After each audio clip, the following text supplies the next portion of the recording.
Hello friends, welcome back to my YouTube channel. In today's video, I'm going to show you how I create these hand-painted floral tumblers in both a glittery, shiny version and a matte, more toned down version. If you like the video, don't forget to hit the thumbs up button down below. Make sure you're subscribed to my channel so you don't miss any of my new videos. All the products I'm using are linked down below in the description box. You guys know all of that fun jazz, so let's jump right into this tutorial. I hope you enjoy. Let's go! For our matte tumbler, we're going to use a 20-ounce skinny original from Craft Haven. It has a taper at the bottom. And I'm going to base paint this with Peaceful Blue from Rustoleum. Set that aside to dry, and then we will jump into our glittered cup. We're going to use a 30-ounce modern for this one. And for the base on this one, I used Thalassa Blue from Montana Colors. So once that was dry, I went in with the epoxy method to apply my glitter. I'm going to use a little bit more epoxy than I typically would for the epoxy method. Typically, I would try to stretch like 2 milliliters of epoxy max onto my cup, but because I just want to make this a little bit easier, the glitter is really just a background for this design and not the main design element. I am going to add a little bit more epoxy, probably somewhere between the 3 to 5 milliliter area. And the glitter we're using today, I don't have the exact recipe for. It's got a lot of different glitters in it. There's a close-up. It's kind of like a pinky blue shifty color, and I'm just going to cover the entire cup with that.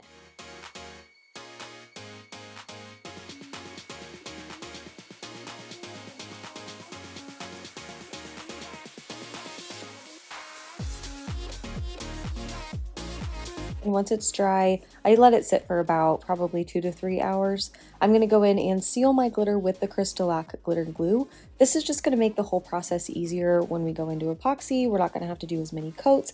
It's just going to make things run a bit more smoothly. So once that dried, I let that sit about 2 hours. I went in with my first coat of epoxy, and this coat is probably about 25 milliliters. And once that one cured, I added a second coat, probably between 20 to 25 milliliters. So now we've got epoxy on our glittered cup and nothing on our regular cup. It's just the spray paint that's totally dry. So now we're going to go in and paint the base colors for all of the flowers we're going to paint or draw on. So now my preference, my kind of style with this is to do my little circles in a whole bunch of different colors, whatever your kind of theme or vibe is.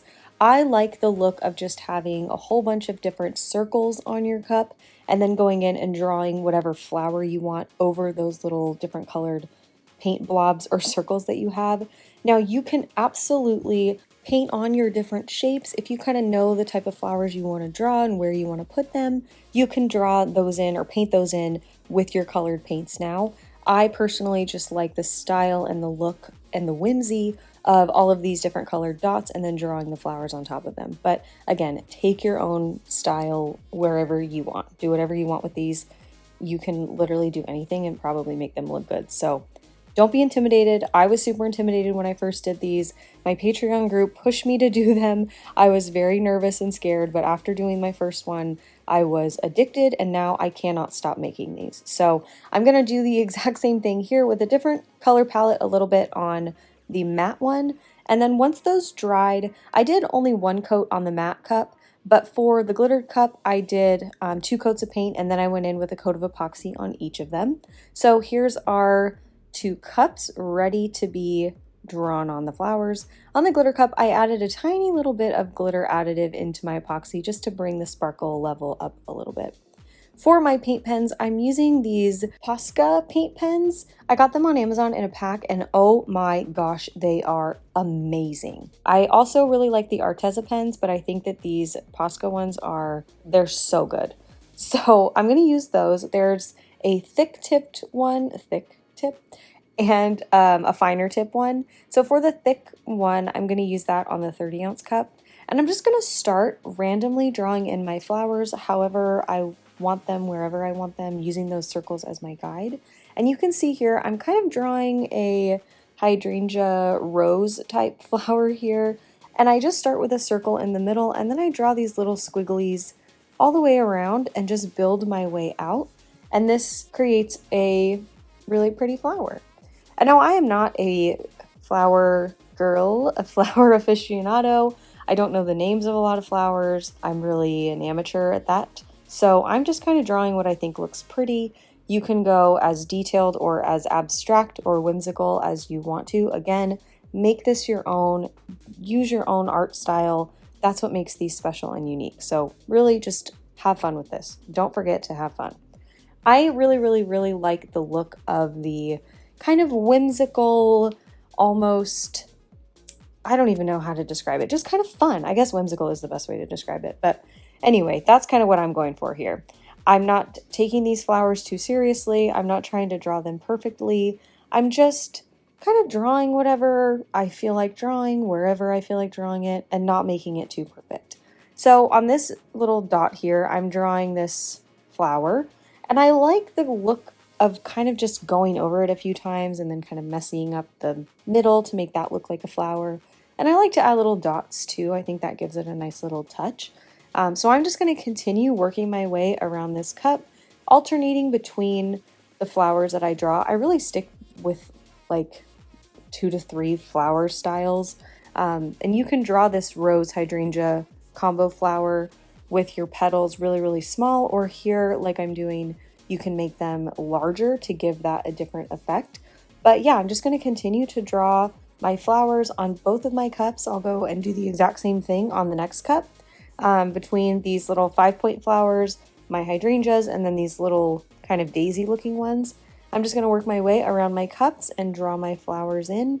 This is really relaxing, very therapeutic, and pretty enjoyable. So I'm going to do that, and then we will move on to the next step.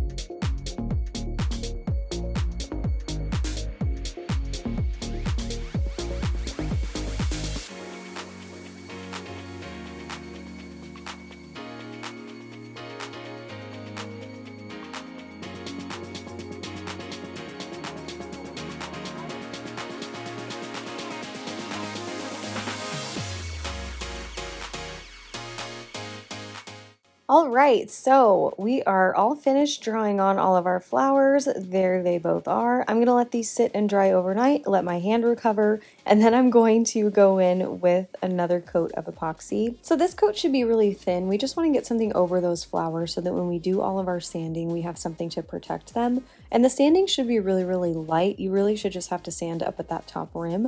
And then once you've done that, you'll go in with your final coats of epoxy. And I'm gonna let these fully cure before I go in and do this next step. So the glitter one is all finished. I'll show you at the end. But I wanted to mattify this matte one. So I'm going to use Mattify from Artistry Epoxy and a little scrubbing pad that they also have on their website. You can use my discount code for this if you're interested in Mattify. And you can see I'm just gonna squirt some onto my tumbler. I've got my cold water running in my sink, and I'm gonna use the water and the Mattify in this little sponge thing here. You can also use steel wool, like a really fine grit steel wool. And I'm just going to scrub in tiny little circular motions until I get to a place where I'm happy with the matte finish. I ended up doing 2 rounds of the Mattify sanding, I guess is what you call it. And once I was happy, we are all done. So here is the matte finished tumbler. I am obsessed with this. I'm definitely going to have to do this same thing all over again in a different color story. I really like the look of it. I hope that you guys do as well. If you do, let me know down below which one you like better. Here's the glitter one in all of her multicolored shiny glory. So I really hope that you enjoyed this tutorial. If you did, be sure to let me know down below in the comments and let me know which cup you like the best. And if you enjoyed this video, you know what to do. Make sure you hit that thumbs up button down below. And if you're not already subscribed to my channel, make sure you hit that subscribe button too so you don't miss any of my new videos. I upload brand new Tumblr tutorials every single week. Thank you guys so much for watching, and I will see you in my next video. Okay. Love you. Bye.